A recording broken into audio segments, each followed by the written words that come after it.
Hey friends, thanks for joining me for this Life Together video at Southern Hills United Methodist Church. If you don't know me, my name is Jim Nichols, and it's my joy, absolute joy, to be the senior pastor here. You're joining us in these short video segments, and we do this for three reasons. To help all of us deepen as followers and disciples of Jesus. Many of our videos are formation focused.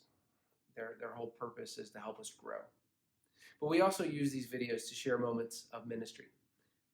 Places and people that we're connected to help our mission of building true reflections of God's amazing love all over the place, both inside our walls and outside of our walls. Well, third, we also use these videos to explain and to share information that we think our church family would want to know. As someone who likes to know what is coming and how I can prepare, I think it's really important to share and be as transparent as possible what is happening in our church family. And so this is also one of our purposes: formation, ministry, and information. These are the kind of three rules that we have for every post that we share on Life Together. Today, I'm going to walk you through some of the important steps that we have been walking through ourselves, working on, as we anticipate resuming our in-person worship experience here at Southern Hills. So again, this video is about information, things we want to share and be transparent about. Just today, a mailer was sent to everyone on our mailing list at Southern Hills. Something that walks through these our guidelines, some of our guidelines anyway. These guidelines are based on what was shared by the governor and by our bishop. We've tried to contextualize our guidelines, and some of our steps are stricter, more specific than what we've been encouraged to utilize. Well, this process has shown that, I hope will show you that your staff has worked a lot of extra hours trying to make sure that our plans take into account as many of the possibilities that we can imagine. That being said, let me once again at the start be very clear.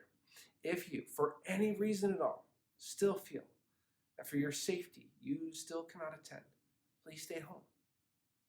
It's hard to even believe that those words have come out of your pastor's mouth. Never thought I would say that, but please, if you have any fear or concern, it's okay to stay home. And we've learned in these last 3 or 4 months that our online worship is and will be a crucial piece of our life from here on out. We continue to work diligently to make sure that this experience that we offer is as meaningful as possible. It's not going to go away. So again, feel free to continue to log on and worship with us every Sunday. But for those of us who do wish to return, or who have had some questions, the rest of this video is going to be sharing ways how we're working to provide as safe an environment as we can. Many who have expressed concern about returning have done so with specific questions about this plan.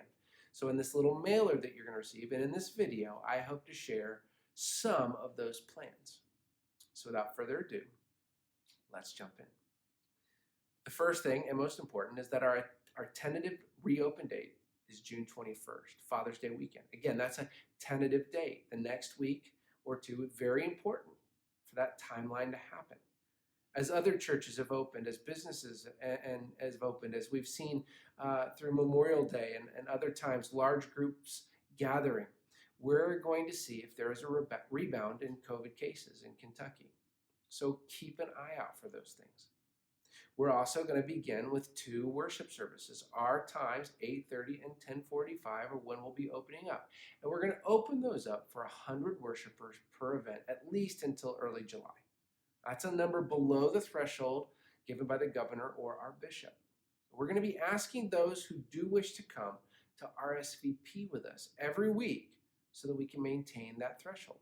If more folks want to come than those 200, we're happy to add additional services on Sunday. We'll also have some overflow space in Heron Hall that we'll utilize as needed. And your RSVP is going to be done either through our website at southernhillsumc.org, or you can call in and reserve a space here at the church office. So again, 2 services with RSVP. And friends, please, no, we don't like reservations for church any more than you do. But for this season, we feel it's necessary. in order to protect and abide by the requirements and the guidelines expected of us. If you don't RSVP, we can't promise there's going to be an opening at this time. So please RSVP if you plan on coming. Now, how are we going to make sure things are safe when you do come? Well, first, we're going to ask that on Sunday mornings, you enter through the entrance nearest the church offices. And after worship, you're going to exit through the opposite doors, away from the church offices, closer to the parking lot. As you enter, ushers will check your name and will take count of those who are in the room. We're also going to be taping off rows so that every other row will remain empty. And there'll be a 6-foot section or a radius that is going to be set up so that social distancing is maintained. Let me say that again.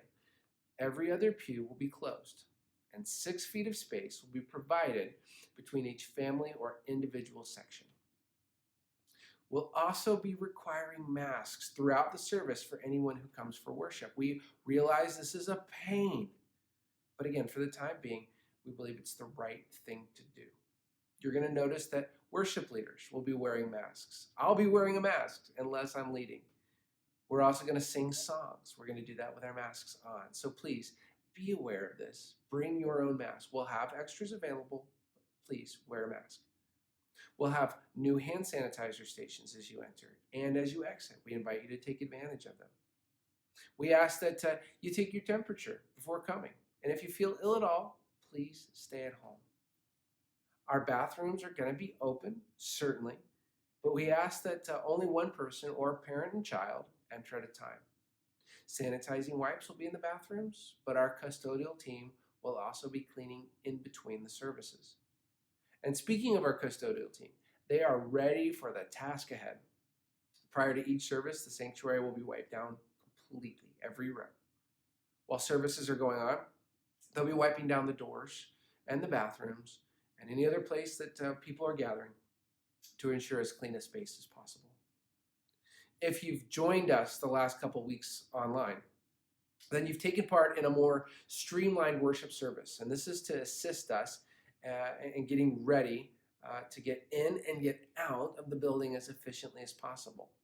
We don't want to encourage congregating and not abiding by those social distancing guidelines.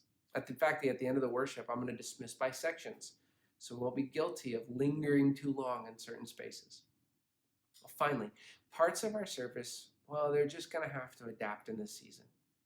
We're going to continue to offer communion on the first Sunday of the month, and we will have prepackaged elements in order to do so.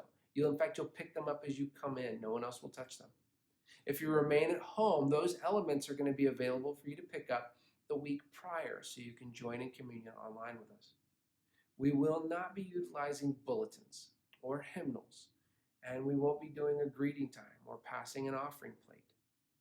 As you leave our sanctuary, there's going to be a place set up for you to share your offerings as you depart to go and to serve. Those who have gotten used to digitally sharing your offering, I want to recommend that you continue to do and to take up that tradition as you are comfortable.